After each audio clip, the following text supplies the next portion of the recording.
இனி இந்த மாசம் பிப்ரவரி ஒரு 1000 ரூபாய், மார்ச் 1000 ரூபாய், ஏப்ரல் 1000 ரூபாய். எதுக்கு 3000 ரூபாய் இப்ப மொத்தமா 5000 ரூபாய் தலைவர் கொடுத்தாருன்னா இவங்க ஆர்டர் ஸ்டே வாங்கிட்டாங்க, கொடுக்க கூடாது.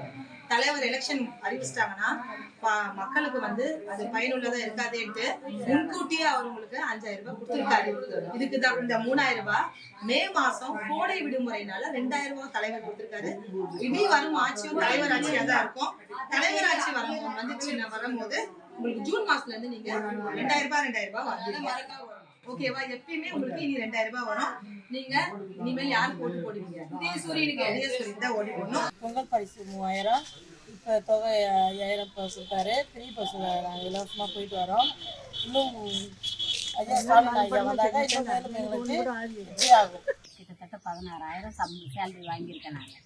இப்போ வீட்டில் உட்காந்துருக்கும்போது 2000 தான் எங்களுக்கு தராங்க. அந்த 2000ங்கிறது அந்த அதில் ஒரு கால்வாசி கூட எங்களுக்கு வேணாம்.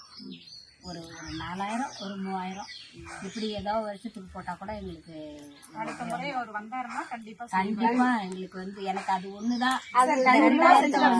முதலமைச்சர் முக.ஸ்டாலினுடைய உதவி வந்து நான் ரொம்ப பெறுறேன். மாசம் எனக்கு 1000 ரூபாய் வருது. அது எப்படி வருதுன்னா 13ஆம் தேதி கரெக்டா நான் காத்துட்டு இருப்பேன். கரெக்டா மெசேஜ் வரும் 1000 ரூபாய் மாசம் கரெக்டா வந்தது. அது பொண்ணுக்கு மாசம்னா 1000 ரூபாய் வருது காலேஜ்ல.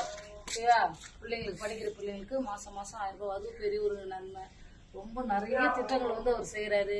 இப்ப 5000 ரூபாய் போட்டாரு, அது ஒரு பெரிய சந்தோஷம். அது இல்லாம நான் வந்து விதவை இதுக்காக எழுதி கொடுத்தேன். எங்க வீட்டுக்காருக்கு டெத் சர்டிபிகேட் வேணும், விதவை பென்ஷன் வேணும்னு சொல்லிட்டு அந்த முகாம்ல போய் நான் எழுதி கொடுத்தேன். உண்மையிலே அது வந்து ரொம்ப ஒரு அலைச்சலே இல்லை. அவ்வளவு அழகா அதை எடுத்தாங்க. ஸ்டாலினுடைய அந்த முகாம்ல கொடுத்த ஃபார்முக்காக அவர் சொன்ன அந்த ஒரு இதுக்காக எல்லாமே அழகா வந்து எனக்கு என்கொயரி பண்ணிட்டு இப்ப எனக்கு அடுத்த மாசம் சர்டிபிகேட் வரப்போகுது. உங்களோட ஸ்டாலின் அந்த முகாம்ல கொடுத்த அந்த ஃபார்முக்கு எனக்கு வந்து அந்த சர்டிபிகேட் வரப்போகுது. உண்மையில அது நான் எவ்வளவு கஷ்டப்பட்டேன். 5 வருஷமா என் ஹஸ்பண்ட் இறந்து. ஆனா இப்ப அந்த சர்டிபிகேட் எனக்கு வரப்போகுது.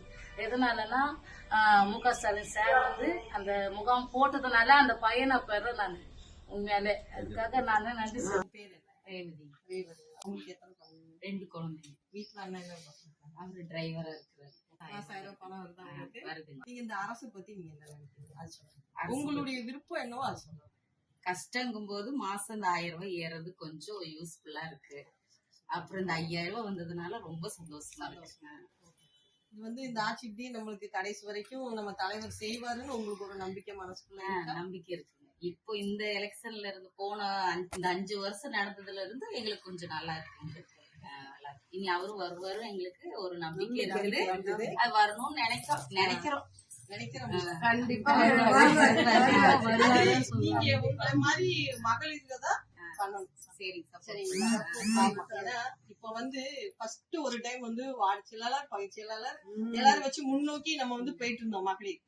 இப்போ வந்து நம்ம முதலமைச்சர் என்ன பண்றாரு, முதல்ல பெண்கள் மட்டும்தான். இப்ப நான் வந்து வந்தேன், நீங்க சாப்பிட்டீங்களான்னு கேக்குறீங்க, தண்ணி குடிக்கிறீங்க, நான் உங்க வீட்டுக்குள்ள வர முடியுது இல்லையா? அப்போ நாங்க தான் உங்ககிட்ட வந்து நல்லா ஒரு பேசுறதுக்கு அந்த வாய்ப்பு கிடைக்கும். உங்களுடைய குறைகளை வந்து எல்லாத்திட்டையும் நம்மளால சொல்ல முடியாது. நம்மள மாதிரி பெண்கள்கிட்ட மட்டும்தான் உங்களுடைய குறைகளை சொல்ல முடியும், நம்ம வந்து நிகழ்ச்சி பண்ணிக்க முடியும். சரிங்களா? நீங்க பேச எங்களுக்கு ரொம்ப சந்தோஷம். நீங்க கண்டிப்பா இந்த விஷயமும் ஸ்டாலின் ஐயா கிட்ட உரிமையா நீங்க பேசலாம், கேட்கலாம். எல்லாத்துலயும் நம்பர் இருக்குது. பாத்தீங்கன்னா இதுல வந்து ஒரு QR கோட் கொடுத்திருப்பாங்க. ஓகேங்களா? இப்ப இந்த QR கோடை வந்து நீங்க வந்து இதுல ஸ்கேன் பண்ணீங்கன்னா நீங்க இதுல என்னென்ன அவங்க செய்யறாங்க. இப்ப நாங்க சொல்றதுல 1-2 வேலைங்க தான். இதுல பாத்தீங்கன்னா எத்தனை திட்டம் நம்மளால மக்கள் வந்து எவ்வளவு பயன்படுறாங்க அப்படிங்கறது முதற்கொண்டு உங்களுக்கு தெரியும். இதெல்லாம் பாருங்க, வீட்டுல சொல்லுங்க, பசங்க நல்லா பாத்துக்கோங்க. எங்களுடைய பரப்புரைக்கு நீங்க கண்டிப்பா வருங்க. வெல்வோம் ஒன்றாக, மகளிர் மட்டும். 5000 வாங்குனீங்களா? இதுக்கு முன்னாடி அதிமுக ஆட்சியில 10 வருஷமா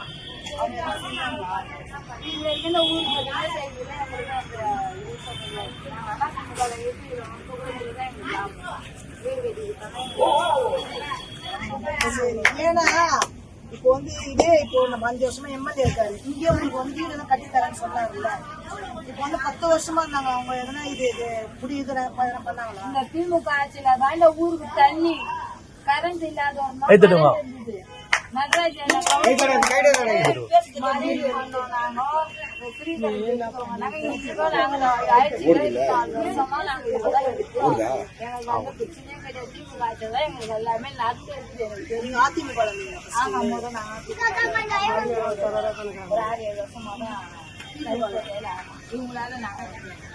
தலைவர் ஆட்சிக்கு வருவாருன்னு நிச்சயம் உறுதி.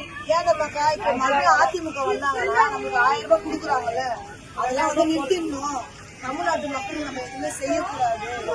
அதனால எடப்பாடி வந்து மோடி கூட தான் வந்து ஃபர்ஸ்ட் கூட்டணி வச்சிருந்தாங்க. 15 லட்சம் போனா நம்ம என்ன போட்டாங்களா? 15 ரூபாய் கூட போடல. அவங்களுக்கு பணம் தேவை, சூட்கேஸ் தேவை சொல்லிட்டு பிஜேபி கூட கூட்டணி வச்சுக்கிறாங்க. ஆனா வந்து ஸ்டாலின் வந்து அப்படி பண்ணல. நம்ம பொதுமக்களுக்கு நம்ம என்ன செய்யணும், நம்ம மக்கள் அவங்க நமக்கு அவங்களுக்கு என்னென்ன தேவையோ அப்படின்னு சொல்லிட்டு நமக்கு செய்யறாரு. மறுபடியும் வந்து அவர் நம்ம முதலமைச்சரா வந்தாருன்னா 2000 ரூபாய் தரணும். அவர் கொடுக்கலனால ஊருக்கு தமிழக மக்கள் வந்து ரொம்ப தெளிவாதான் இருப்பாங்களே தவிர்த்து இது அயோத்தி மாதிரி ஆக்கலாமே, இதுல என்ன தவறுன்னு கேக்குறாருன்னா அப்ப அவர் எந்த அளவு இவருக்கு அறிவு இருக்கு நயினார் நாகேந்திரன் அவர்களுக்குன்னு இதுலயே மக்கள் தெளிவா புரிஞ்சிருப்பாங்க. அப்ப நீங்க என்ன சொல்ல வரீங்க? நேரடியா நாங்க அப்படிதான் பண்ணுவோம், நாங்க பிஜேபியை உள்ள நுழைக்கிறதுக்கு RSS மூலமா எல்லா காரியங்களையும் நாங்க இதெல்லாம் வந்து ஒரு சின்ன சின்ன விஷயங்கள் அப்படியே குட்டி குட்டியா அரிச்சு அப்படியே பெரிய பூதாகரமா ஆக்கி அதுல ஒரு சந்தோஷப்படுறதுதான் பிஜேபியோட நோக்கம். என்னன்னா தமிழக மக்களுடைய நிம்மதியை கெடுக்கும்.